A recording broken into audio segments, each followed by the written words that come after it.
a story from our archive about a family from Riverton. Time does strange things to people. It edits the past.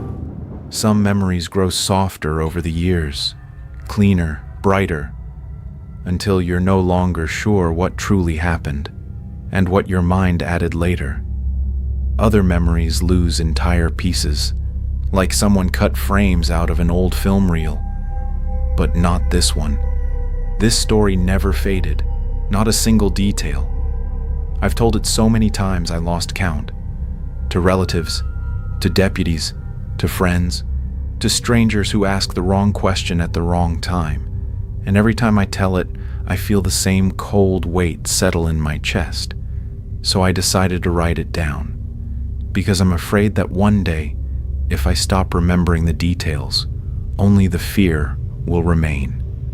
It happened in early September of 2002. Back then, we lived in a small river town called Riverton, down in southern Missouri. The kind of town where the streets go quiet after 9 p.m., and your neighbors know what car you drive before you even park it. We lived on the east side of town in an old 2-bedroom house. Nothing special, just a house. My mom, Sarah, was 7 months pregnant. She always had her hands resting on her belly without even realizing it. My dad, Brian, worked 2 jobs. During the day, he loaded freight trucks at a warehouse. At night, a few evenings a week, he drove people around in his car. This was before apps. People just knew his number. He did it because money was tight, because a baby was coming, because that's who he was. He took care of his family, even when he was running on empty. No matter how late it was, he always came home. Always, until that week. It was a Tuesday morning. I woke up and just lay there, staring at the ceiling, listening to the house, and I heard my mom's voice. She was in the kitchen talking on the phone too loudly, the way people do when they're trying to sound calm but they're not. At first I couldn't make out the words, just the tone.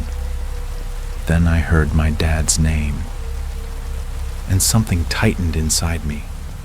I walked into the kitchen. Mom was sitting at the table with the phone in her hand. Her hair was messy. Her eyes were swollen. She looked at me, and I knew immediately. "Your father didn't come home," she said quietly. Her voice didn't shake. That was the worst part. Her hands were trembling so badly she couldn't dial properly. So I started dialing for her. The warehouse, nothing. The hospital, nothing. The station, nothing. At first the police said what they always say. He's an adult. Give it 24 hours. Mom didn't accept that. Pregnant, exhausted, scared, but firm. She insisted they take the report. They did, with a sigh. The whole day felt like sitting in an empty waiting room. We called everyone, relatives, his friends, former co-workers. No one had seen him. By evening, the house filled with silence. That night, we barely slept. Mom jumped at every little sound. At one point, she said she heard footsteps outside the window. I told her it was probably the wind, or branches. But later, lying in my room, I heard it too. A faint sound, like someone gently tapping on the glass. I pulled back the curtain. No one. Just the yard and the streetlight. On Wednesday, a sheriff's deputy came by. He spoke with my mom in the kitchen. I listened from the other room. I could only hear his low voice and her quiet crying. That afternoon we went to church. We weren't very religious. But when people get scared, they return to whatever once made them feel steady. Mom lit a candle. Her hands were shaking. By Thursday, the fear had changed. It wasn't panic anymore. It was something heavier. A quiet certainty that there might never be an answer. At one point, my mom whispered, "I almost wish he'd been in an accident. At least then we'd know." That's when I cried. because that wasn't her speaking. That was desperation. Thursday night, close to midnight, the silence broke. A hard knock hit the front door. Not polite, not gentle, hard. I jumped. Mom stood up slowly, pale, and walked to the door. And there he was, my father, as if he had just come home from work. But something was wrong. His face was pale, dark stubble on his jaw, his eyes empty. Mom rushed toward him. He didn't hug her.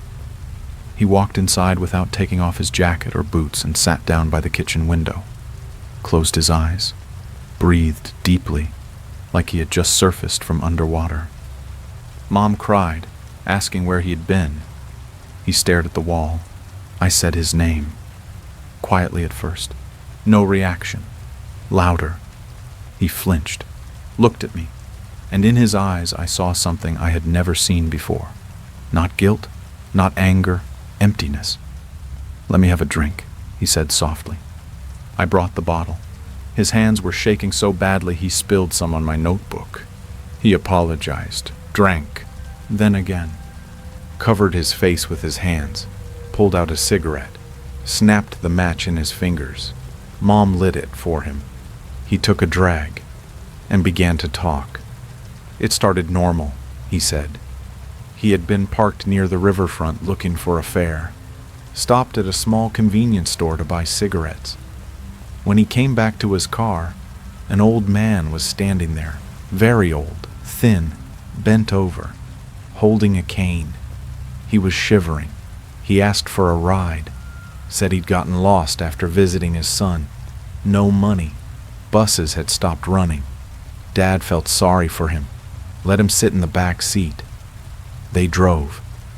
A few minutes later, the old man said he needed to go to the west side of town, across the bridge. Dad was annoyed inside. It was far, no return fare, but he couldn't make himself throw him out. So he drove. Halfway across the bridge, the engine suddenly stalled. He restarted it, asked again where exactly to go. The old man said, "Straight. Just keep going straight." The heater was running, but the old man kept shaking. Dad checked the mirror, and suddenly realized the old man wasn't there. He stopped the car, turned around. Empty. Doors locked. Windows up. He stepped outside, looked around. The bridge was gone. The streetlights were gone. The asphalt was gone. He was standing in a muddy yard surrounded by broken buildings. And he said something strange. There had been no impact, no drop. The world had simply changed, as if someone erased one place and drew another. He thought maybe he got dizzy. Maybe his blood pressure spiked. Maybe he blacked out for a second. But the mud under his shoes was real. The cold was real. He checked the back seat again. No one. And then he understood. Something wasn't just wrong with the passenger. Something was wrong with everything. No streetlights, no car sounds, no wind, nothing. Just dark building silhouettes. A half-collapsed structure to the left. A concrete fence to the right. A dark building with no windows ahead. It felt like someone had cut his car out of reality and placed it somewhere else. No transition. No warning. He got back in. His hands were shaking harder now. Tried to turn around, the tires spun in mud. He got out, ripped branches, shoved them under the wheels, and the whole time he felt watched. He didn't see anyone, but he felt it, stronger than a stare.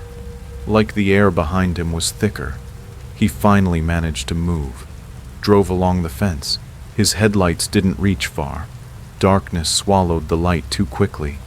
Then he saw two lights ahead. Headlights. At first he felt relief. Another car. Another person. But as they got closer, he realized he couldn't hear an engine.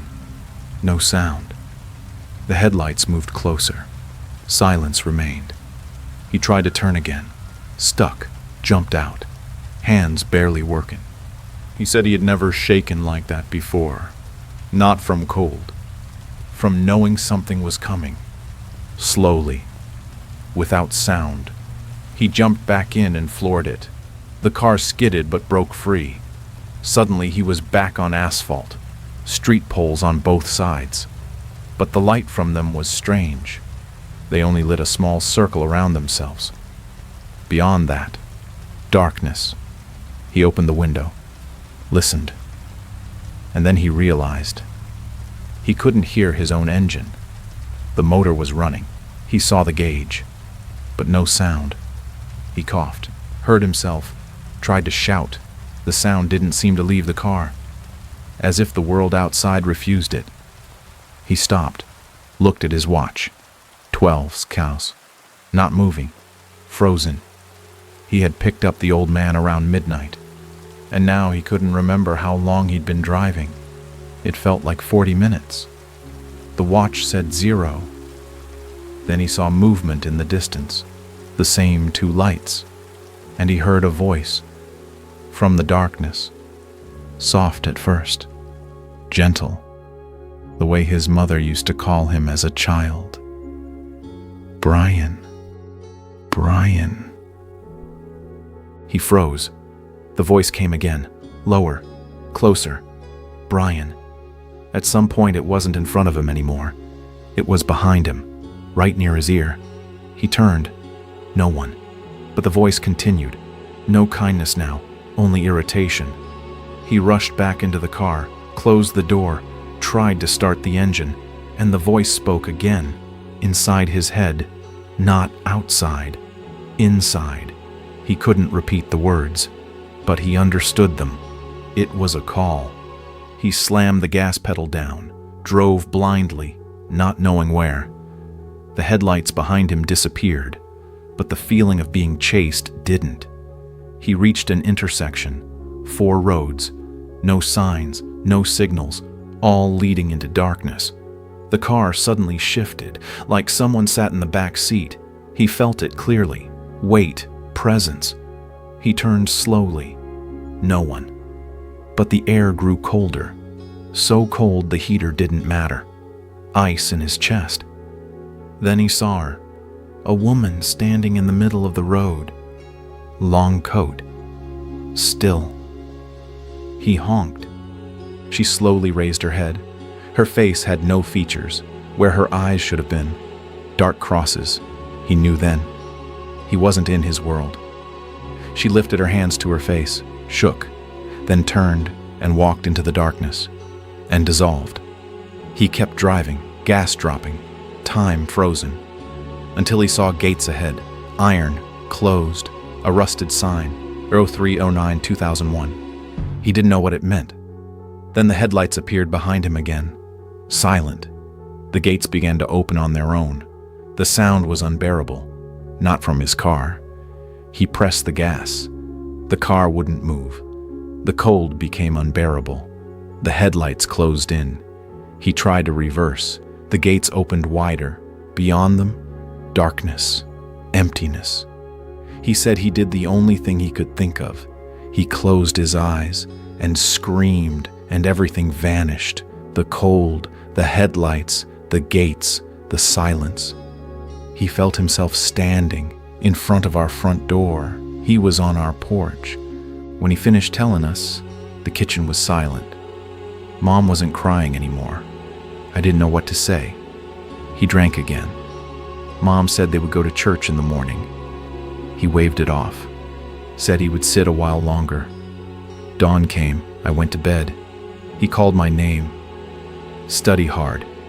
Don't end up working like me. And take care of your sister.